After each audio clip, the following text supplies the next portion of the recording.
Normal distribution. The lifetimes of bulbs used in a lamp are normally distributed.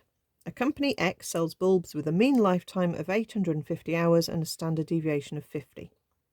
Okay, find the probability of a bulb from company X having a lifetime of less than 830. So we've got X as a normal distribution, 850, 50 squared.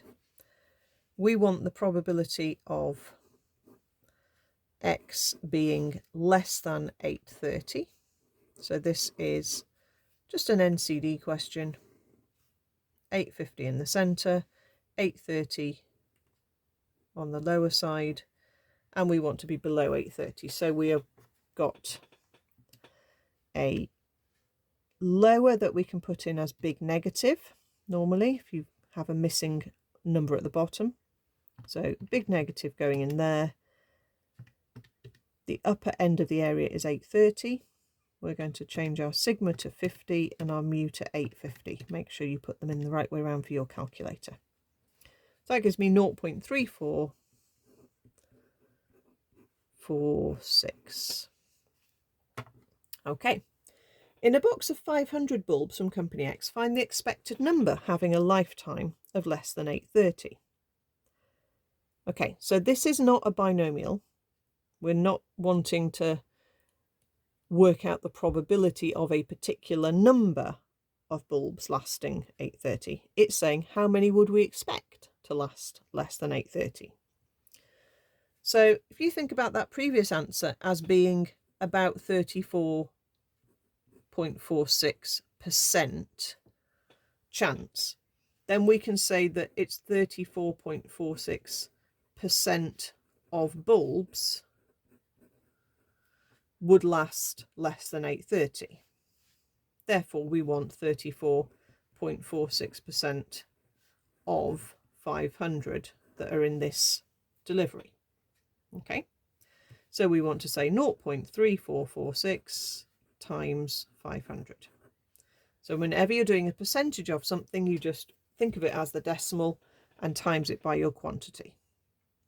Okay, so I can just do that decimal multiplied by 500 and I get 172.289. Let's round down to 172 bulbs. We'd expect 172 of the 500 to last less than 830.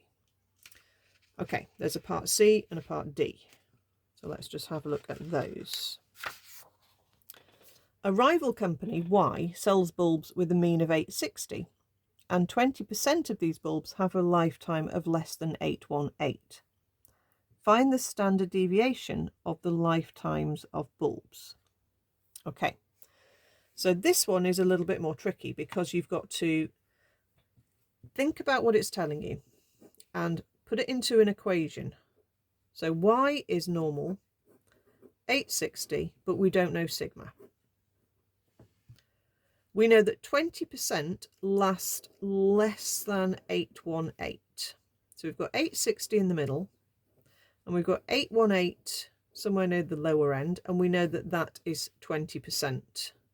I'll label that as 0.2. Okay, so that is the X value that corresponds to this picture, 818. What I need to find is the Z value.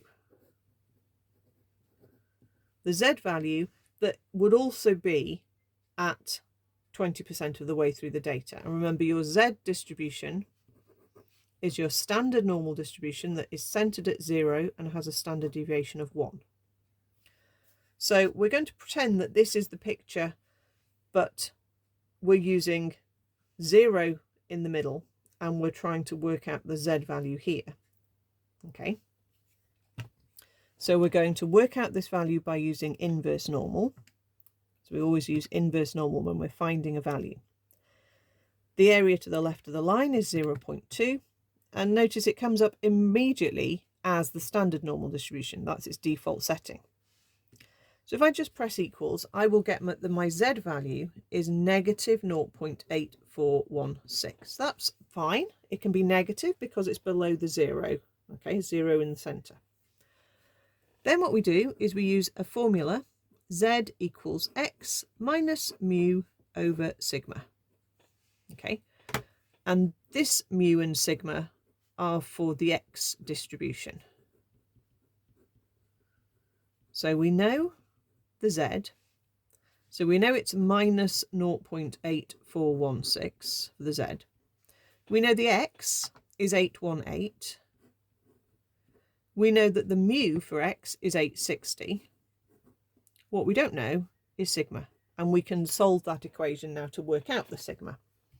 So if we just bring the sigma up onto the top left, I can actually take that decimal down onto the bottom.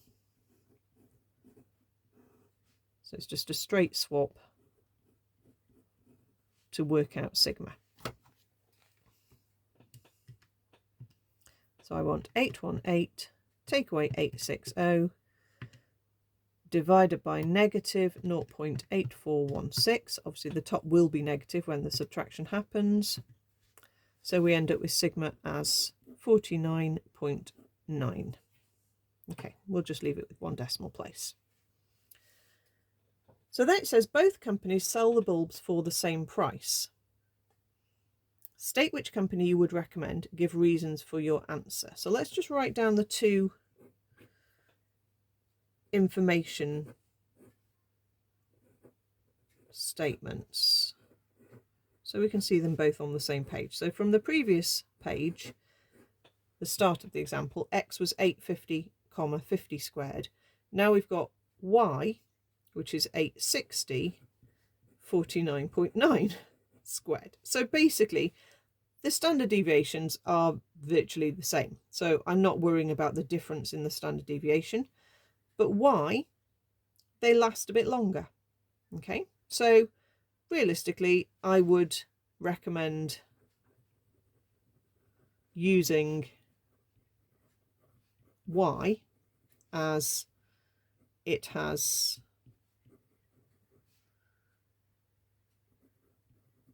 bulbs which last on average 10 hours longer, and x and y have basically the same standard deviation. The difference in it is not going to be worth worrying about. Okay, if the standard deviation was wildly different, then you might change your view on it. Okay, but seeing as they've obviously devised a question where they're the same value, basically, then you're just comparing the mean. And you would want a bigger mean in this case because it's representing how long something is going to last. So that's asking you to think about which would be better and just use your common sense for what the question is about.